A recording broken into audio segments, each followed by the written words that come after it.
Hey y'all, what's up YouTube, tube. Honestly, I don't really ever do anything on this channel except do really bad video game playthroughs. So a lot of you probably don't know this about me, but I watch a little anime on occasion. Um, but I was kind of looking at like my list. I have like a list. Sorry about that. I have like a list of animes that I've watched, and I was like, oh, I've actually watched like barely anything at all. So I've been like trying to watch more shows. Like within the past couple weeks, I've watched Apothecary Diaries, Dan Da Dan, Chainsaw Man. There was like one other one I watched too. I don't remember. But yeah, I've been trying to watch more shows, watch more anime, just because I feel like I haven't watched a lot. But I was like, why not make YouTube videos out of it? So basically what I did is there's a girl on TikTok who does this. Like if I can remember, if I can find her account, I'll give her credit. But she basically started doing a series where she watches like a random episode of a random anime. I don't want to do that, but I'm going to watch like the first episode of animes. So I made this big wheel of a bunch of different ones that I haven't seen. There are a few in here that I have seen and either don't remember it at all or I've only watched a few episodes. Like I have the Promised Neverland on here, but I only watched the first season, so I'm like, oh, I'll watch the second season because I heard it's really bad. Um, Stuff like that. But majority of these I've never seen. I don't know anything about them. Yada yada yada.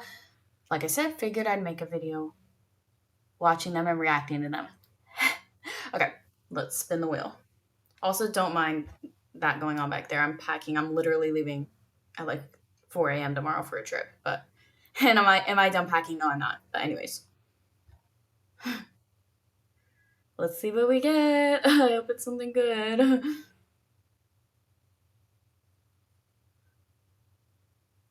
Promise. Speak of the devil.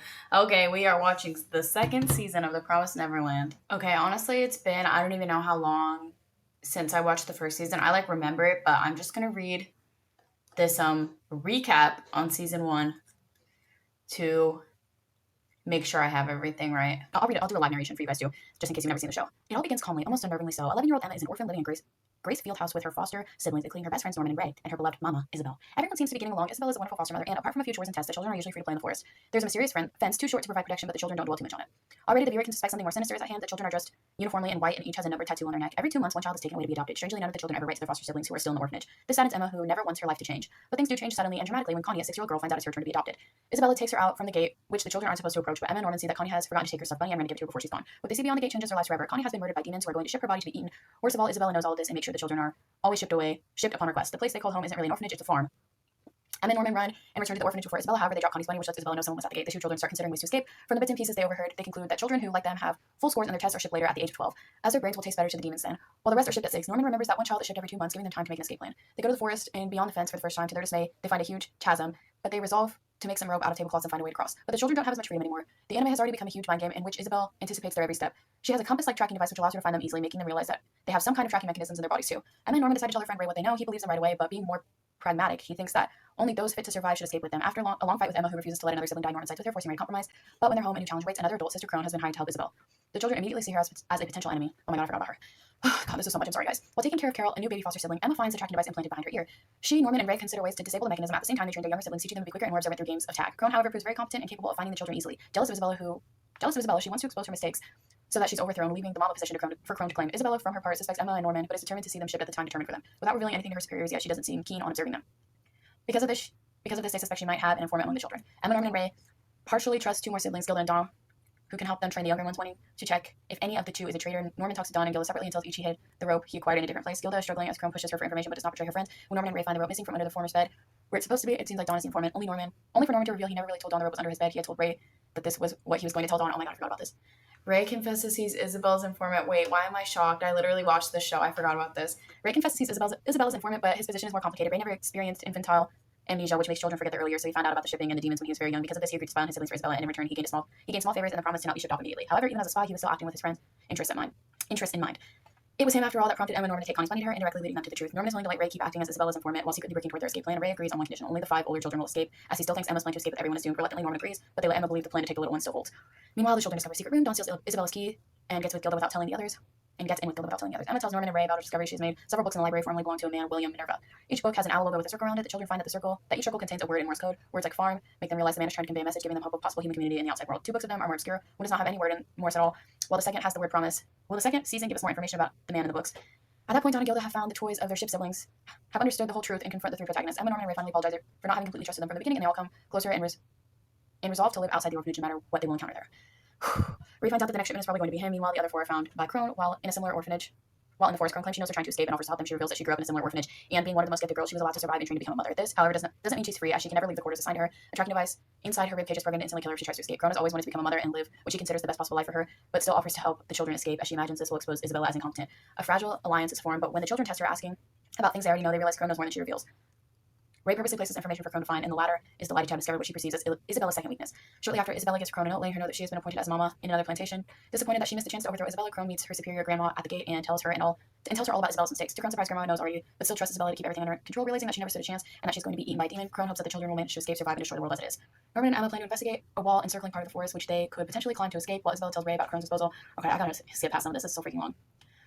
The children attach ropes to the other side, blah, blah, blah. Finally, Isabella's own backstory is revealed, like Emma, she lost her best friend to the harvest, but accepted her superior's suggestion to become mama. The training had included giving birth to a child and giving it up to one of the farms. When Ray was younger, she had heard him murmur a tune that her best friend used to play, which she never stopped telling anyone. She asked Ray where he had heard that song. He, in turn, asked why she gave birth to him, revealing he's her biological son. Isabella replies that she did it to survive longer than anyone. Back in the present, Isabella admits defeat, hopes that the children will succeed, and goes back to the younger ones awaiting punishment from her superiors. But is this the last we've seen of her? Hopefully we'll find out in season 2. Welcome their first morning of freedom. Does the future hold real society as they're simply more ginger? Blah, blah, blah, blah, blah, blah, blah. Okay. Now, hopefully we can actually watch the real freaking show, guys. Imagine it's not on here. Okay, I got scared for a second.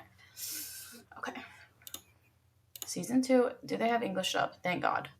I'm sorry, I know there's a lot of dub haters out there, but I can't lock in. Okay, we're gonna watch the first episode. Let's go.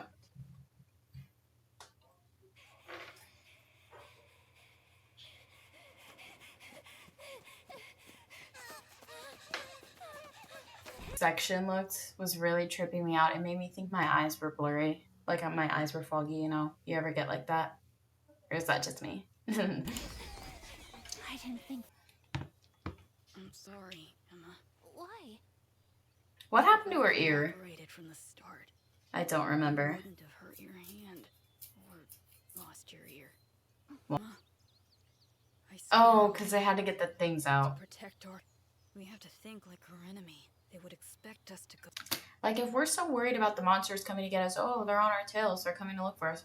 Why are we hooting and hollering? Just wondering. Do you have any idea where we should go next? Yep. We'll head southeast. Did I skip over, like, one of the most important parts of the recap? Did Norman die in Promised Neverland? Oh, he was shipped out. Well, it kind of just gave me a spoiler. Won't tell you what it was. Damn. According to the book, it should be safe for us to drink. That's great because it'll save us the hassle of going to the river. They're gonna get high off that anemone juice. Y'all watch Avatar: The Last Airbender, you know the cactus juice? I have a feeling it's gonna be like that. Probably not, though.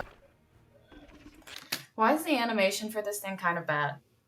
Maybe I'm being mean, but you know that one, like the white, like spider thing? What's that show called? It was like a kid show, like Miss... I don't know what it was called, but it's making me think of that. Gotcha. Run like cactus, don't look back.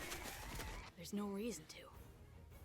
I want to do this alone. Who's the voice actor of this kid? Because he sounds really familiar. And there's probably... Who? Sorry, I'm just really curious.